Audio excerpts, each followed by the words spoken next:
The Friends, Part 1. The man was suddenly pitched to the side as one of his friends tripped over a rock, losing his balance. The three others managed to compensate, but not before the man slid limply to the edge of his mat, struggling to grip the side in time. His hand did not cooperate, and he winced as he slammed into his friend's arm. Setting him down, the four men regrouped. Glances were exchanged, silently contending with the challenge of this journey while still maintaining shared hope. With grit, they lifted the mat again, sinking into the rhythmic pattern of steps, trying their best to work together to keep their friend on his mat. From his vantage point, the man could observe the determination on the faces of his companions. They had not spoken much since they left, but he noticed their set jawlines and the way their eyes focused ever forward, towards the house where the teacher was speaking. He admired them, was thankful for them, because despite the man's condition, they had never abandoned him, whereas most in his village didn't even know him. The man had spent the majority of his life confined to his home, and those that did know of his existence were reluctant to visit. Paralysis, he had found, created fear. People simply didn't know how to treat someone with such an immense physical defect, especially since the culture implied that his own sin had caused it. Over time, he learned to just stay home. It was better. Home protected him from awkward interactions and intentionally averted stares. But somehow, these four friends had overcome all that. With them, he learned to be himself. He trusted them enough to bear his weight and carry him to the teacher they were so convinced could perform miracles. The man, however, wasn't quite convinced. They had all heard of Jesus. Obviously they had. His name had been common in Capernaum conversation. Everyone seemed drawn to him, though no one could quite describe why. He spoke differently, they said, held a confidence unlike that of the other religious leaders. Mostly, though, people were interested in the rumors of Jesus' ability to heal. There were so many stories. Lepers' skin instantly restored, demons expelled, a raging storm silenced. And then there was that one story, one that involved the servant of a centurion. They said that Jesus had healed him from a distance, simply by speaking a word. And the ailment? Paralysis. The man well remembered the day his friends had first heard the story, how they rushed into his home, relaying every single detail. He watched their larger-than-life gestures, the way the volume of their voices rose as they each added their own tidbits from the rumors. Here was evidence, his friends thought. Something could be done. This Jesus, he was real. His power was real. So when they heard he was traveling to Capernaum, to a house within walking distance, they did not hesitate.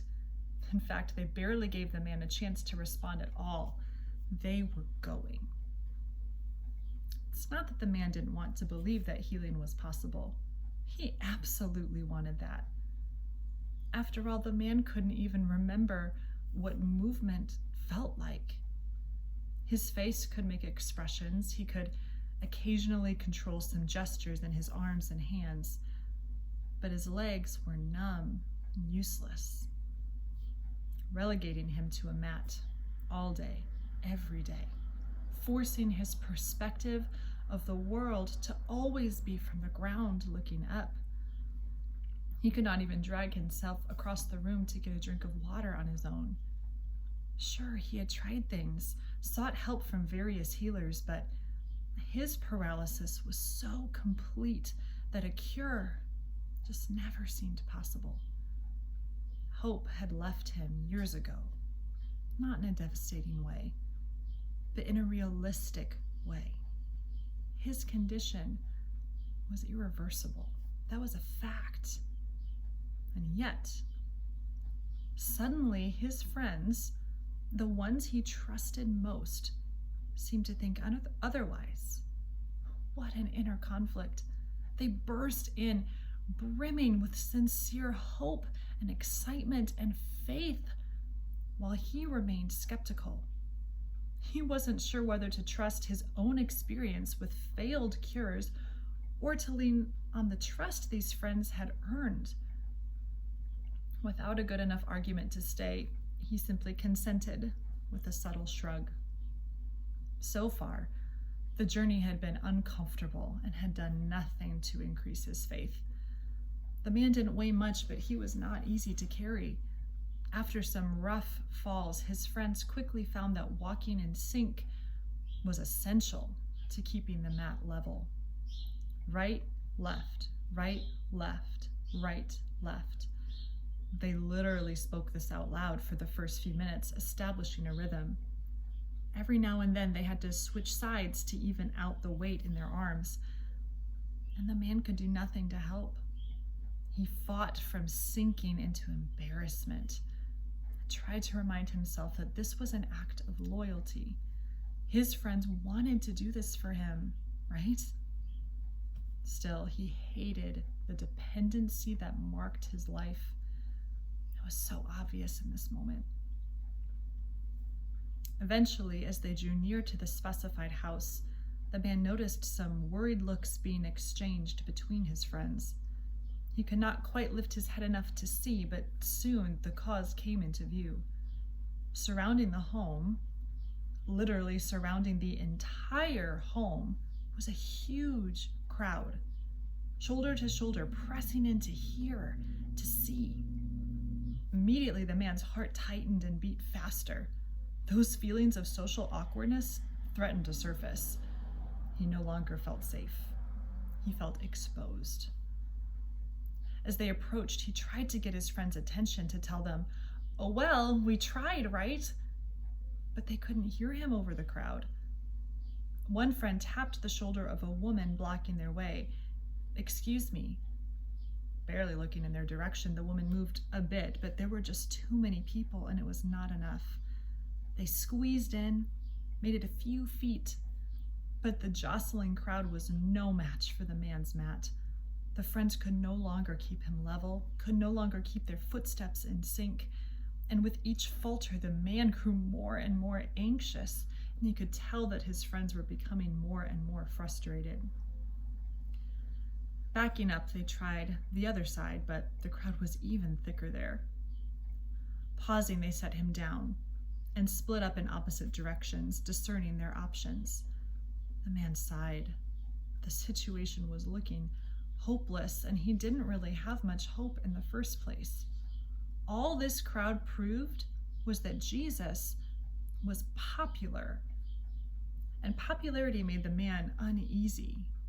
He didn't trust it. It was so far removed from his life experience. He just wanted to return to the normal that he was used to, and he wanted his friends to honor that. Instead, they returned with determination in their eyes.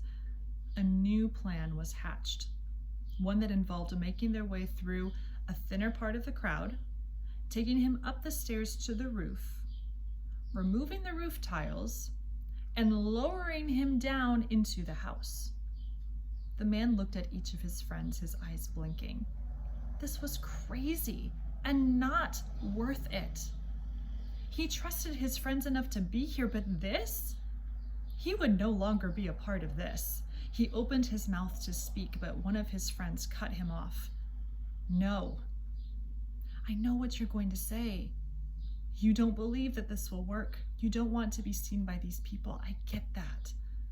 His friend knelt down, putting himself at eye level with the man. "But look at me."